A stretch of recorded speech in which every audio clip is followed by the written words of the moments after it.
Hello dear students, today we are going to start with the types of indicators. Okay, we are going to study types of indicators. Children, we have two types of indicators. We have universal indicator, and the other one we have common acid base indicator. So let us start with the first one. We will study common acid base indicator.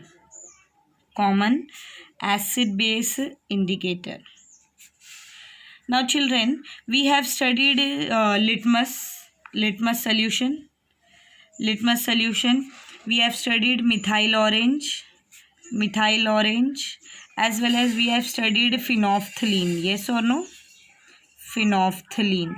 Okay, so these are common acid base indicators usually used for acids and basic substances. Now what does they indicate? They indicate whether a solution is acidic or basic.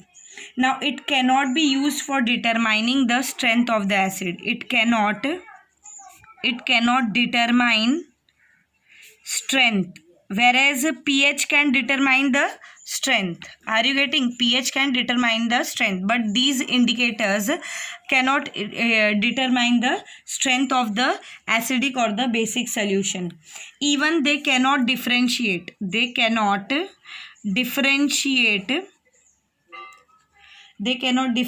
between acidic or basic solution of pH values. Suppose we have some indicators like methyl orange.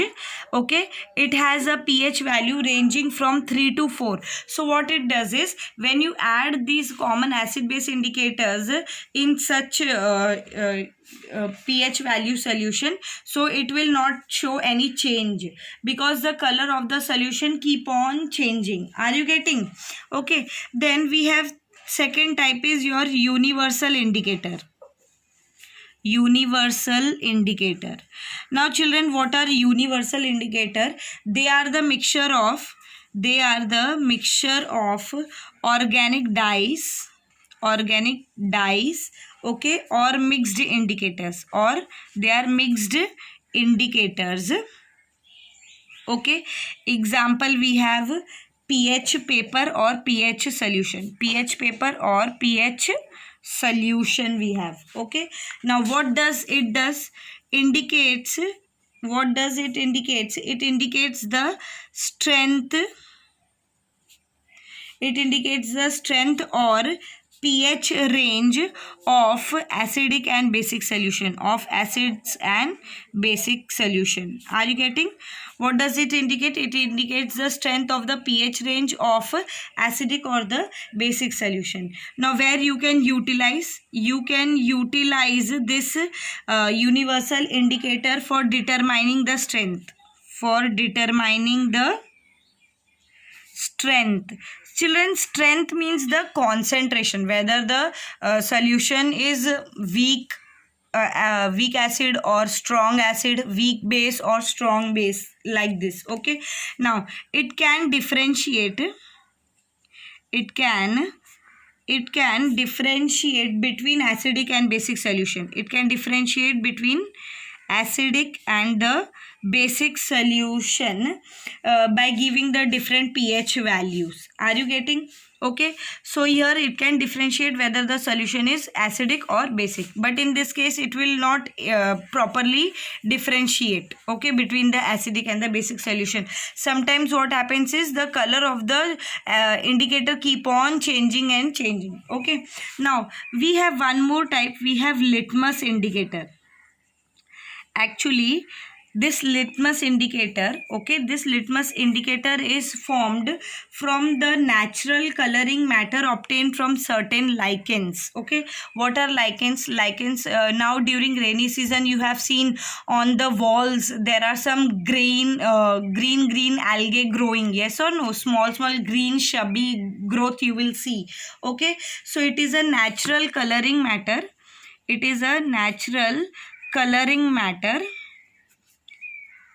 coloring matter obtained from certain lichens. These are organisms, small yellow or gray or yellow organisms growing on the walls or some other parts. Okay, so now you need to understand what is the color change. We have already studied the color change. Suppose if it is litmus, so we have two solution na, acidic solution and we have basic solution. Okay, we have acidic solution and we have basic solution. So litmus, it is and we have neutral solution also. We have three type. Water also we are considering. So litmus has red color in acidic solution, blue color in basic solution and purple color in the neutral solution. Now methyl orange, initially it is orange, so in the acidic solution it is what, pink, and in the basic solution it is yellow, and in the alkaline solution, that is neutral, in the neutral solution it is always orange. Okay, now we have phenolphthalein. Okay, phenolphthalein, it is initially colorless. Okay, so in the acidic solution it will remain colorless only, but in the basic solution it is pink.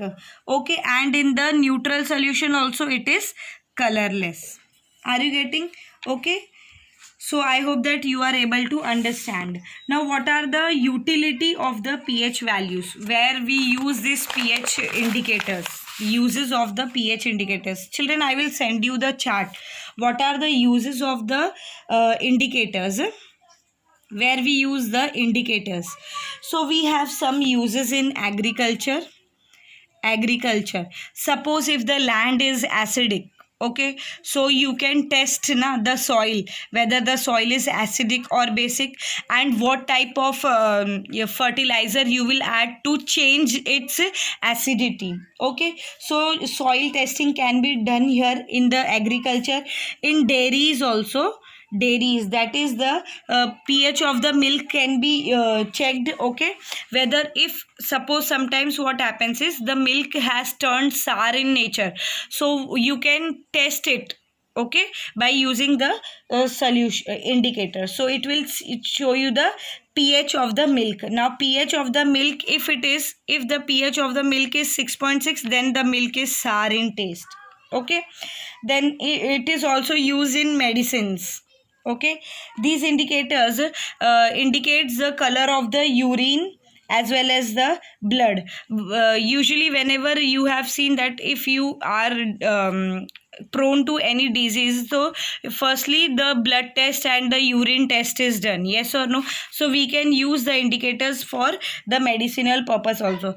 Then also it is used in the technology. Biochemical and organic reactions are carried out under the controlled pH. Okay, so I hope that you all have understood. Children, I will send you the chart also, so that if you have any problem, then you can ask the question. I hope that you have understood. Thank you. Now in the next class we will start with the salts.